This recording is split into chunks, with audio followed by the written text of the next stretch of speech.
of Ebony's life, she has been inspired and influenced by her grandmother. This speech is for her and her wise words. Tom Gill will be Ebony's evaluator. Tom? Thank you, Mr. Toastmaster. Ebony is delivering project number 3, as Mike had indicated. She has primary objectives as follows. Select the speech topic and determine its general and specific purposes. Organize the speech in a manner that best achieves those purposes. Ensure the beginning, body, and conclusion reinforce the purposes, and project sincerity and conviction that control any nervousness that she may feel. 5 to 7 minutes.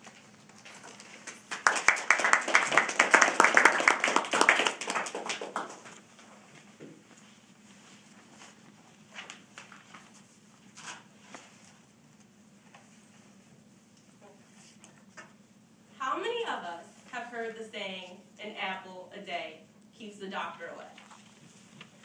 Now, how many of us have immediately rushed off to the supermarket or the pastry shop to grab apple pies, apple cobbler, apple sauce, or just plain apples?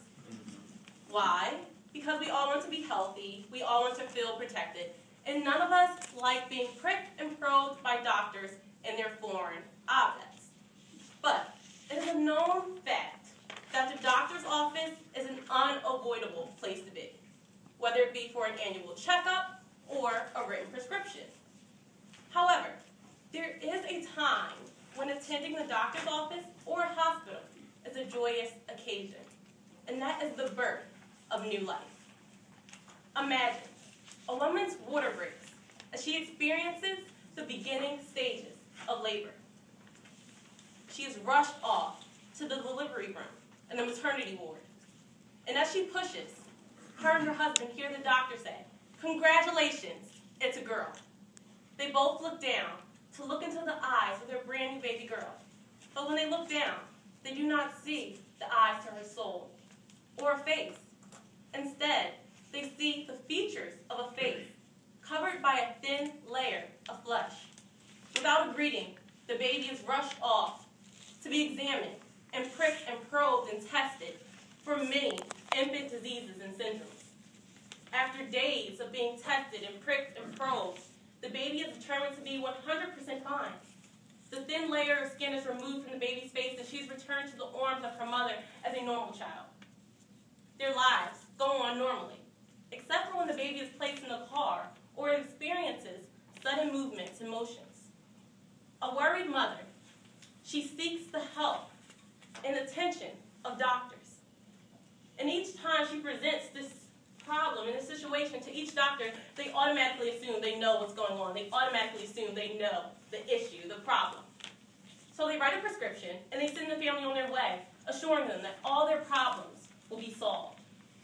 And each visit, the mother does exactly what each doctor prescribes. And each time, she does exactly what they said. But visit after visit, doctor after doctor, the problem still persists. So, she is determined to get her child help. And for the last doctor visit, the doctor does not assume that he knows the issue. Instead, he runs a test. After many tests ran, he comes back to the room with the family and he says, "I know your child's problem." He says, "Your child has a tumor in her brain. It is malignant. She has brain cancer, and she will not live to see age 9. But the mother refuses to allow her child to die without a fight. So again, she is on a search for answers and assistance from doctors. And each doctor she goes to, they tell her, "Sorry, there is no hope for your child. She will not live to see her 9th birthday." So the mother and the child, they take their only option, which is prolonged radiation and medication. And as time goes by, the child is drained, but so are the tumors. And as time goes by, the tumors shrink in size until by age 15, the tumors disappear. And she is cancer-free, and for the first time in her life, she is able to live a normal life, with the occasional annual doctor's visit and screening. But by age 20, she finds a tumor in her breast. And the same solution to her brain cancer ends up causing her breast cancer. The beams from the radiation from the frequent visit causes the growth in her tumors to grow out of control. So again, this young 20-year-old woman, she's seeking advice and help and then she is determined to get rid of it. So she says, take both lumps out of my breasts, and they leave a scar. But the surgery is successful, and this young 20-year-old woman, who is a 2-time cancer survivor, goes on to marry a war veteran and have 3 beautiful daughters of her own.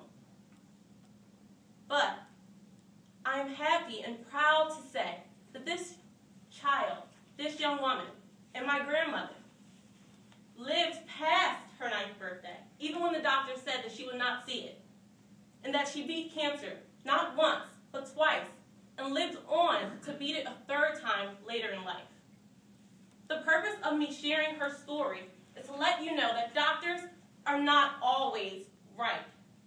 They are human, like anyone else.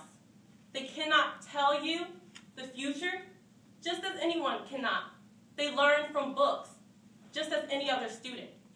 So the point of this speech is to let you know that no doctor can tell you your fate, so you should never let any doctor demolish your faith.